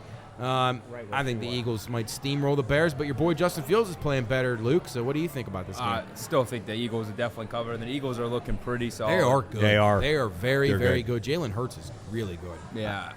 Jarrett, any thoughts on that game? Sorry, I was writing down my Matt, order. Matt, you and I talked about this, and Luke, I don't know what your feeling is in the NFC. I think there's really 2 teams now, in my opinion, that can, San Francisco and Philly. Right. Other than that, I mean, Dallas is up and down. We'll see next week. They Dallas and Philly play. We'll see if Dallas has figured out anything. I just don't trust Mike McCarthy. I think that's a big word. And I don't trust Dak either. No, I don't. You're right. You're right. I'm not a Dak fan. I wouldn't either. I'm just anxious I'm to see not how a they'll Dak do. guy either. Me either. I think A.J. Brown is, just. How can the Titans give him away? He's I thought it was stud. funny after he embarrassed Stud. them, they fired the GM. Yeah. Yeah, Titans, that- they're a mess. And Jalen Hurts has to be the lead for MVP. No, he's a Yeah, runaway. I He's think minus he's- $6 now. I saw a good story, though. Jalen Hurts MVP. The whole offensive starting lineup should get the MVP. Oh, yeah. Yeah, and I saw it was I can make think that it was case. I think it was Micah Parsons said that he was like questioning. He said, is it Jalen Hurts or Yeah. is it the team? That's what I saw. So I don't know. That's what I'm saying. Jason Kelsey, the center, somebody Yeah, said yeah, they wanted he- to vote for him. So I think that'd be awesome. I Center I won really MVP. like Jalen Hurts. I Eagles think are he's going a to be good tough dude. to beat. They're going to be They tough are. to beat. Good dude too. Yes, I like him a lot. All right, Kansas Go City Eagles. at Houston, a 1 o'clock kick on Sunday. KC now 14, total 49. Rising total was 46. I don't know. 14 is just too much. Well, in an NFL game. we saw it last week. And the Chiefs don't cover. They just don't cover. They very don't. often. They killed us against Denver. But again, the They should have bookmakers. beat Denver by 30. What do you think? You hate the Chiefs. Patrick Mahomes breaks both legs. Spoken like a true Raiders fan. I I wouldn't expect anything less, Luke. I agree with you. Let's go Texans. All right. Heck, the Texans played well last week. Yeah, they look good. They should have won that They game. rise up. Yeah, But they should have can won they- in field goal range. Can they How'd do it get 2 out? weeks in a row? Can they do it again? I don't know. Maybe the Chiefs take notice that Yeah, Dallas and you know, overlooked. because really they should have won that game. They Yeah, should they have. should have. Absolutely They got should've stood won up the at the game. goal line. They went Yeah. for it on 4th down, and Yeah. then they got stood When up. you got nothing to lose, and you don't Analytics. win. It's the Yeah, right. analytics. Yeah. Analytics. All right, let's move on to the Steelers, the Oh, local boy. team. The Steelers visiting the Panthers. Panthers minus 2.5. Total 38.5. This actually opened Steelers minus 3. I think the quarterback situation there is a little uncertain. This is a bad game. Carolina played really well last week. I actually like the Steelers. If I can get a field goal in this game, I'll take them, but I don't love it. What do you guys think? Carolina does look pretty good. I would. It's tough. I would take Panthers though. They're at Okay. home. That I makes love sense. Carolina in this game. Really? They're I home. think You think You they love can play Carolina? that well Yes. again? Yes, I Okay. like Carolina a lot in this game. Fan base is true. Ah, yeah, they are. They are like- very loyal. Now, I hate to see it for Luke's perspective here at the restaurant for the Steelers to be struggling so bad, but you know, I think the Steelers are not good. I think they're Yeah. just. Jarrett, what do you just- say? You're a Steeler guy. I know. You're not going to be like soup and no, give them out as a because the 10 Steelers star. stink. But I don't know. I think the Panthers stink too. But and TJ, was it know. TJ? Who's plays for Steelers? Yeah. TJ. Yeah, TJ. He's beat up. I mean, he's Well, he's got so does- rib I problems. might he's just- got Derek Watt. I might just go Steelers just for Alex because we love Alex. I like the Steelers in the game. Go but we'll Alex see. Highsmith. All right, let's move on to a little better game. Dallas visiting Savion's Jacksonville Jaguars. Dallas minus 5. The total 47.5. Jags are getting a little respect in this game. A lot of people liking them. I like Dallas here. I think Dallas bounces back. I think they played very poorly last week. What do you guys say? Oh boy, I like Jacksonville. I think Well, Jacksonville. you had them last week. I think didn't you? Dallas Yeah. covers and it goes over. Oh, okay. I lean that way too, Luke. Yeah, I like Dallas a little bit here. I just Say's Jags aren't very good. You don't The- think so? They're just up I and mean, down. it's weird. It's Now- weird. Last week, I mean, I did see an interesting as we give Jubb your guys meal our order. menu, yeah. Our order Hey, for I food saw before West Liberty gets here. an interesting thing, tidbit. Trevor Lawrence has like the second highest quarterback rating in the last like 6 weeks. He really is He's starting to played put better. it on. That's good for him. I'm Last glad week for he him. had some great throws. Yeah. I mean, that one throw that guy almost picked. I mean, it was a dart Yeah, it was though. a- Yes, It was a dart. yes. perfect throw. He, it was right on time, and I'm glad to see him doing well. But I am that'll be a too. good game. I don't know. I lean Dallas, but coach is on the Jags I'm for, on the for Jags. say you need them for their win total too. Got to get that win total. Definitely. Yeah. Yes. what do you got? You got him over? Who? Jags? Jags over? Yeah, I got the Jags over. You've been burnt by that by the past like 7 years. Because Jags over every 6. time You we're need 2 wins, and coach. it's every time we're sitting. It's in the summer. We're sitting Yeah. over Yeah, coolies it's around like the the fire. 4th of and you- July. Say talks me Yes, into and it. saying every time Say says, always his fault. Jags are going to be good. All right, bet Idiot. him over. That just shows you what an idiot I am. I think that all the time about my Raiders. All right, well, Yeah, it's a new year. I know they'll do it. 2 of the biggest surprise teams of the season, the Lions visiting the Jets. Coach, we Love talked this about game. this on the I love this radio game. show on Monday. Right now, actually down to a pick right now. The Jets -1 in some spots, total 44. Great game here. I'm leaning Jets. What do you guys I think say? it's an elimination game. Okay. I think the loser of this game is probably out of the playoffs. Loser leaves town, like in Yeah. wrestling. when But they the, but the say. winner is going to be They get the has a belt. really good shot. I think the winner has a decent shot. I like the Lions a little bit here. I do. You think they could go on the road in the cold and win? I need the Lions. All right, Need the Lions. so if Luke needs the Lions, Right. we're playing. Oh, the go Lions. Lions. I like Jarrett? the Lions too. I haven't lost I faith. think the Lions are hot. They're playing well. Yeah, and I think Jarrett, it- you asked me off. They got the camera best here. coach in the NFL. Yeah, Dan Campbell, Yeah. 100 to Players 1 love the him. beginning of the week last week, and now he's down to 7 to 1 to be coach of the year. So When I think Really, he was 100 to 1. he was 100 to 1 on Friday. What did the Lions started out? What was their record? They were like 1 in. Yeah, they started One out. and They four. lost They a were- bunch yeah. of close Yeah. games. They It's like lost 1 a and bunch 5. of Now they're close 6 games. and 7. Yeah. So, And hey, they could have won a couple of those close games. Oh, they absolutely. Really could have. They literally could have almost 9 wins. The one we lost on our Bush Light pick. Oh, against the w- Seahawks. 48-45, Against the I think it that was. was disgusting. Oh, Yeah, we couldn't stop Oh, them. that was That horrible. was Chris. We He kept gave- scoring. Yeah. That was a good pick. That'd have made was us a good 5 pick. and that started our spiral downward. Yeah. We'd have been Lost 5 all our and 0. momentum on that. That was Now a we're good 8. pick. Now we're 7 and 8. That's all right. right. Luke will redeem us there. All right, let's go to the 4 o'clock kicks. Arizona, the Cardinals visiting the Broncos. Broncos -3, total 36.5. Oh, boy. I don't know. This game's going to be rough. Colt McCoy in action as Murray tears his ACL. Russell still out from concussion? No, I think they said he's questionable, so I'm not sure he'll play. I don't know how Denver can give 3 to anybody. I'll take the Cardinals and Colt McCoy regardless of who plays. How couldn't you play this game under, for though? Denver. I mean, Under seems like an automatic. 36.5, that's low. Definitely under. Yeah. That's A low. lot of money on the under already. So. I can't imagine it going over. Those All are right. 2 really bad teams. Yes, they are. All right, let's move on to 2 really good teams. The Patriots visiting Luke's Las Vegas Raiders. Patriots now -1, total 44.5. The Raiders actually opened -2. Luke, how do you guys recover from last week? Oh, my Is it all God. over? Have they packed it in? It's not over. Okay, all right. I was going to go to Vegas this week if they would have won with my dad. My. Flights were dropping and everything. Right. They lost, ruined our little Christmas type vacation. Me and my dad were going to go cheer them on to the playoffs. But I would have to say, obviously, I'm going to take the Raiders, but take the under. I like that. Okay. I Take like the under. I'd lean Raiders, too, in this game. I think just when you think a team like that's dead in the NFL, and then New England, they just, I don't know, they're so up and down. What do you guys say? You can't count out Devontae Adams. I mean, Yeah, he'll just win the throw game. the He'll ball win to the game. Devontae. He'll win the game for him. How's Belichick going to single-handedly. take him away? Just He throw the can't. ball to Devontae. That's all you have to do. You got Waller and Renfro coming back this week. I mean, if we say we win out, hopefully Josh Jacobs has been playing great, too. we can beat the Chiefs at home at the end of the year. We I got to agree with win that. out. What's your record now? What are you guys? 6-8. You have to win out. Yeah, 6-8. I think there's a little No, bit of 5-8. turmoil. We're Yeah, I was 5-8. gonna say, We're yeah, 5-8. There's a 5 little and bit 8, of 'cause there's 4 turmoil. weeks. When, If we would have won this last week, we're one spot out of the Yes, playoffs. Yeah. yes. You That guys was left we a can lot make- of games out there, And we're too. good enough. We got. Oh my! It's just. I think there's a little bit of turmoil. Got in 49er fan walking in. He's on the wrong side of the town. No. Oh, jeez. Yeah, 49ers. Brad, too. Yeah. All right, well, let's pull for the Raiders for Luke's sake. Just hope they can keep their playoff hopes I like the alive. Raiders. I like Derek Carr. I think he's a good quarterback. I really do. He gets a lot of shit, too. He's a good People guy. all over him. You don't like him, do you? I keep the faith. They'll move on from him, probably. I think there's a little bit of shit going down in New England too. I think that Mac Yeah. Jones is pissed off because they're not throwing Well, the they ball. played a little better the other night. I but saw a video on Hey, they Twitter. covered. Help me. Saw a video on Twitter today. McDaniels when he beat Belichick in Denver. When he was coaching in Denver, he was running around the stadium. They even shake Belichick's hand. Belichick was really watching him this left the field. So Hey. I hope he does that in That Vegas. does not go well. All right, the game of the week on CBS, the Bengals visiting the Buccaneers. The Buccaneers just a mess right now. Bengals -3.5 on the road, total 44. Bengals are playing great. Bucs are playing terrible. If anything that I've learned about the NFL, take the Bucs this week. I'm I with you. mean, you know what I mean? Yeah, like I'm with you. it's just like it seems Too too easy. easy.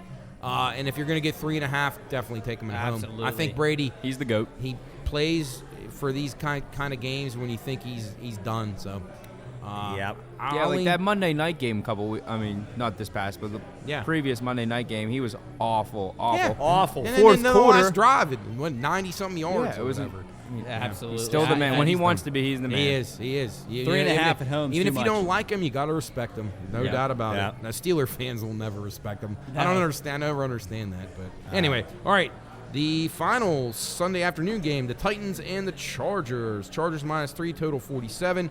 Chargers played really well last week. Titans are sputtering right now, Coach. They're a team that you Kill really me. like. Jesus. You have them over the win total Oh, this year. man, and I had them last week, too, and Jesus, they just got murdered. Yeah, I mean, they were awful last week. I can't believe it. I thought they were going to be much better. Luke, what Yeah. do you think about this game?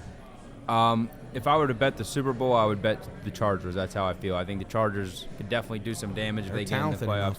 Herbert is a stud. He's awesome. He He's is. a stud. He is God. good. He is. He is really, really good. Eckler is very good. I mean, they got receivers at Keenan Allen, Mike Williams. I mean, they got good players. I just don't understand it. I don't know. That coach Yeah. loses them more He games does. than Yeah. the players. You're exactly He right. goes for it on their own 20. Strange. Oh, it's terrible. Terrible. Strange stuff. Stupid. I totally agree with that.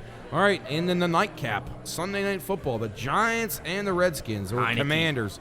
Commanders -4.5, total 40.5. Heineke just covers. He's a cover machine. I look for the Redskins to play well in this game. The Giants, I think, have lost I agree. everything. Back it in. I think they're a team that I don't see bouncing back. I think they're done. They're done. Barkley's starting to show signs. I love Heineke. He's awesome. I love He's a Heineke. battler. He's a battler. Yeah, I think the Redskins take care of business here. Heavy. Everybody else? Yeah, I think the Giants are done. The Definitely Commanders take aren't the- bad. They're I like pretty the good game team. under, too. I think it'll be a good under. I got more out of Saquon Barkley than I thought in fantasy. He's starting to but wear he's down. Oh, but he he's hasn't done. played a full season in so damn long. He's I done. feel sorry for the guy. He's really good. But. Yeah, he is. All right, and then the nightcap, or actually the Monday night football game, the Rams at the Packers at Lambeau. 6.5 for the Jeez, Packers. Pete. Total 39.5. The Rams. Boy, Luke, don't want to bring that up after last week, but the Rams resurrected Baker Mayfield. The game was sealed. Out of the crypt to win the game somehow. Just swat the ball out of his hand. The game was over. Like, what's I wrong? know. That's It's something I incredible. did in high school. It's You know? unbelievable. Yeah, It is. I don't even know where to go with the Rams. I think they're just an awful team, but I don't know. Packers haven't been much better. Maybe the Packers got to win out to have any prayer at the playoffs. I'm not saying they can't do it, but it seems unlikely. Coach, what are you feeling here? Oh man, this is two teams. a lot of points, This is two teams at the beginning of the season. You got this returning Super Bowl champs and Aaron Rodgers in Green Bay. You think both of these. Well, that's teams why would this be, game's on Monday Night Football. Yeah, right, exactly. They scheduled it, and you would think that. And now look at where they both. Well, the Packers are in the hunt, but the Rams are just a train wreck. So I don't know. I I'm probably going to play take the Packers. Packers. I would lean It's in Packers. Green Bay, right? Coach Howlett, Yeah. good to see you, buddy.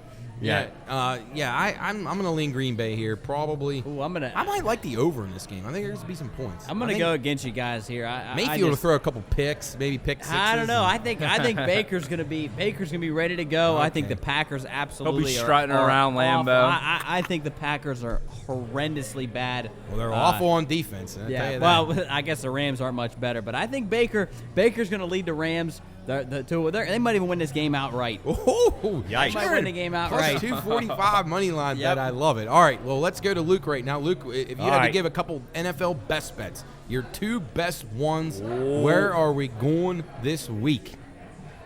Best bet of the week. Let's go with Eagles are going to cover. All right. Okay. I like that.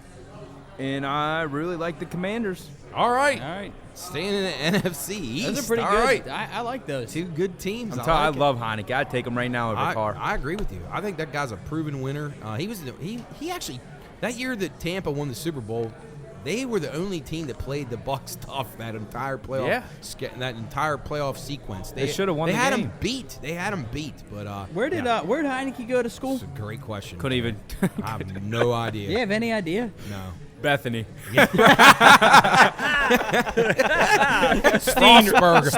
Steenrod. He's a Steenrod Cardinal. Yeah. Steenrod. Then he went to be a Bison. Oh my! All right, well that about does it here for us on Bettor's Last Stand. Luke, thank you so much. You guys have a great weekend here. Hopefully, you sell a lot of beer and sell a lot of food. And any final thoughts from your perspective?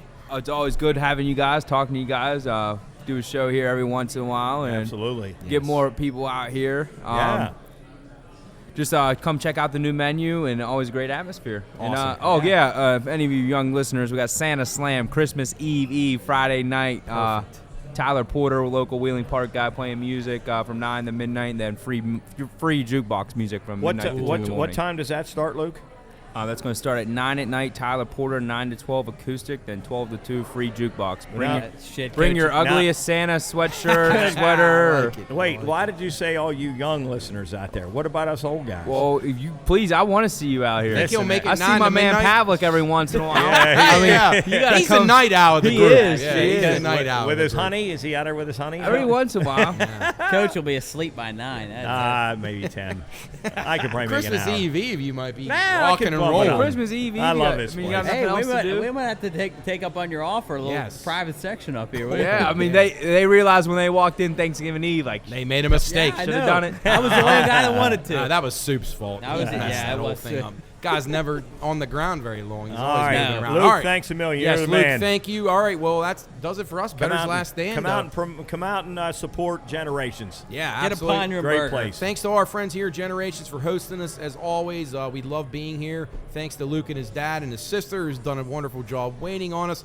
That does it for us for the week. We will be back next week. Good luck with your bets. Be sure and check out all of our social media stuff. Pine Room Podcast, at the Pine Room Podcast, that is. You can get our Friday picks.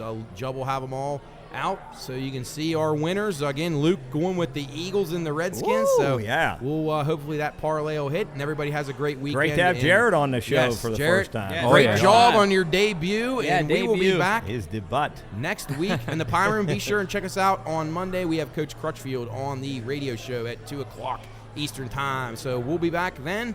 Until then, good luck on your bets, and we'll see you next week on Bettor's Last Stand. Later. See you. Thank you, Luke.